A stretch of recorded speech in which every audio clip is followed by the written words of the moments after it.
good to go. Yeah, I mean, you got to live. How's the orbital? What's that? How's the orbital? Oh, How's the it's cheek? great.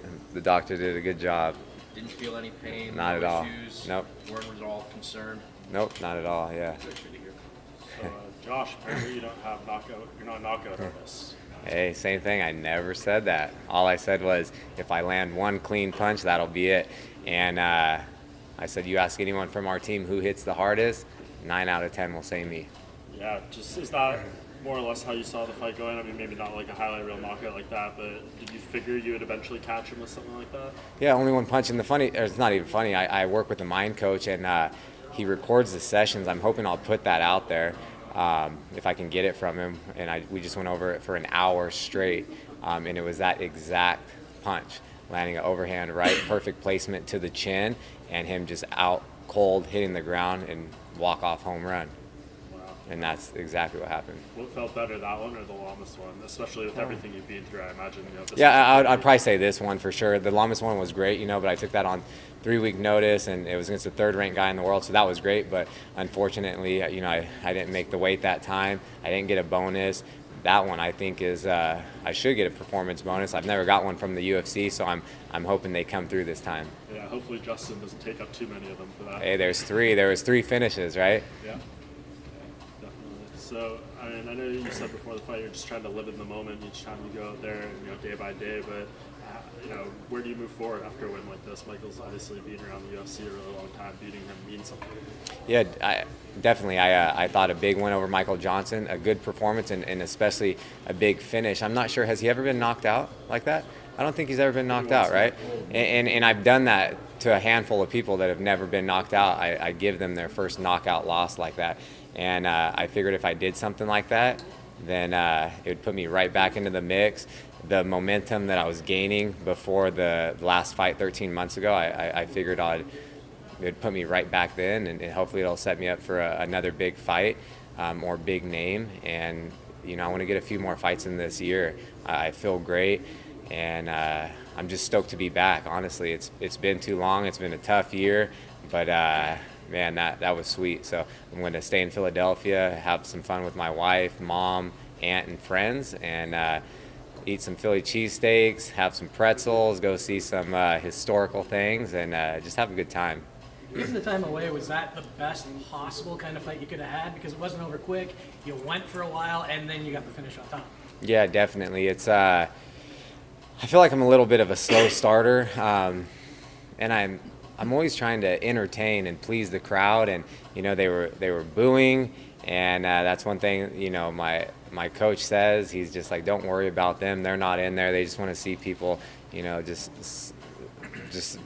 punch drunk, like just punching each other, and they want to see big knockouts. And I just had to be patient, not force things, and I knew I knew I could finish the fight. It's so it is a good scenario. I went in there, I got 2 solid rounds, and then the third round put him away. So it felt good to get back in there. I was a little, I guess, slower starting than typical, and but I didn't want to rush him with anything stupid and get caught with something and be on his highlight reel. He's fought some of the best, beat some of the best, and I didn't want any part of that. So I really had to take my time and just fight a smart fight, stick to the game plan that we've been working on all camp.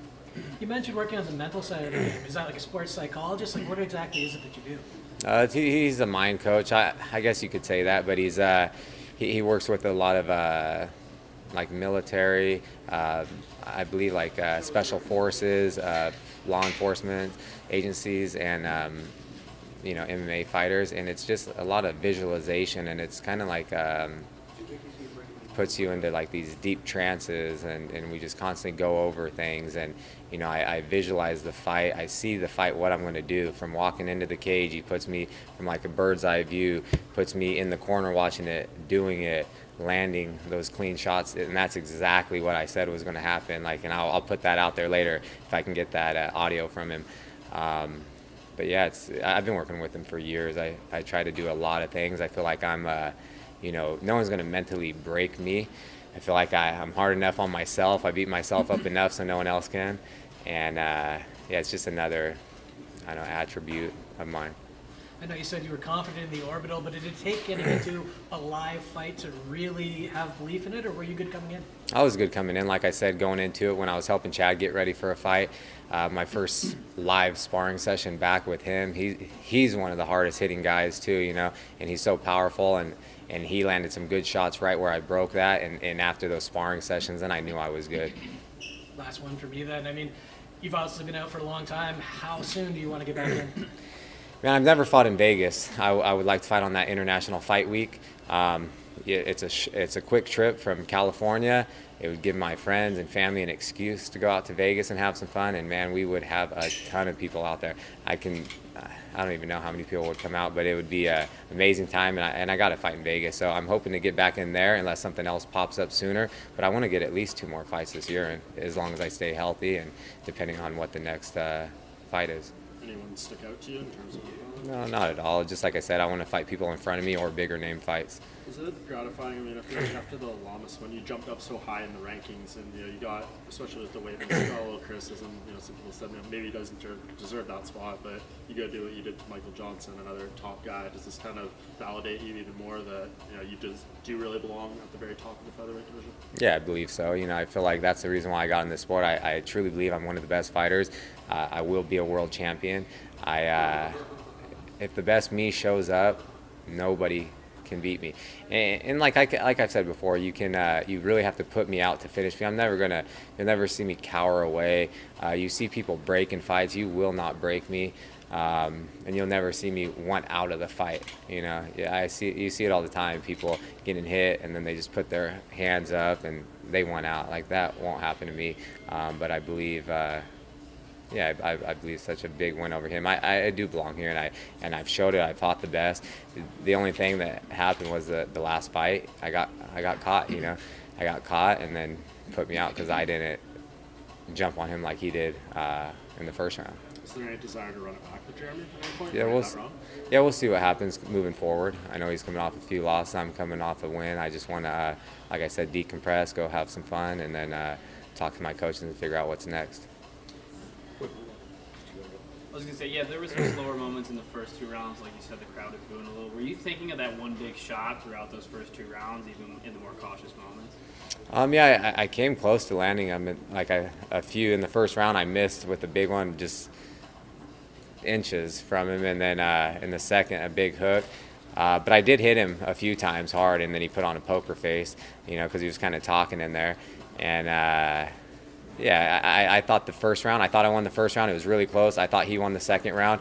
And then when I went back to the corner, Joey, Danny, and Uriah are like, just let it loose. Like, just go. You need a big round.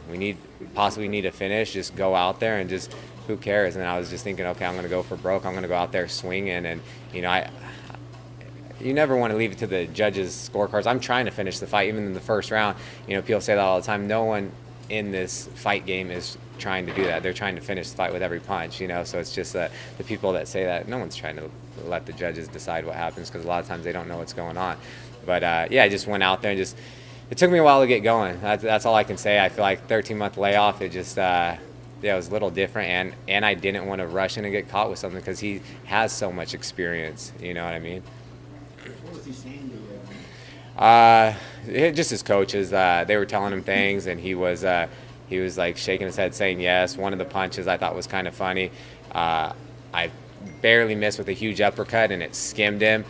And then I heard one of my coaches say he felt that, and he was shaking his head saying no, and I told him I know I missed. And so that's why we were just kind of laughing about that. But I know you said you needed a big round in that third round. That shot that put him away, were you, like you said before, were you just swinging, or did you see an opening that, you knew you saw it and bang, it was going to be right there? yeah, I kept going with like the jab cross, and then I just knew I threw a jab, and then a jab to his body. He dropped his hands because I almost clipped him with that same right hand in the first. So I just got him to drop his hands a little, and then just kind of covered the distance and landed that perfect placement on his chin with the right hand. Couple just last quick questions. As you kind of answered this already when you said he was dropping.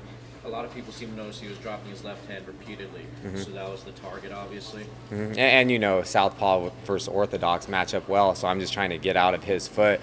So I stepped outside when I hit the jabbed the body, and then it was just right there in line. And And my last question, you were limping a little bit when you came in. Is everything okay? Yeah, I feel like in the first round, I'm not sure if I did something funky to my toe or knuckle. I think I might have dislocated or maybe broke a little something, but we'll see. I'm going to get an x-ray on Tuesday. I felt like I was stepping and something just kept, I don't know, just kept popping and moving in some weird way. So we'll see.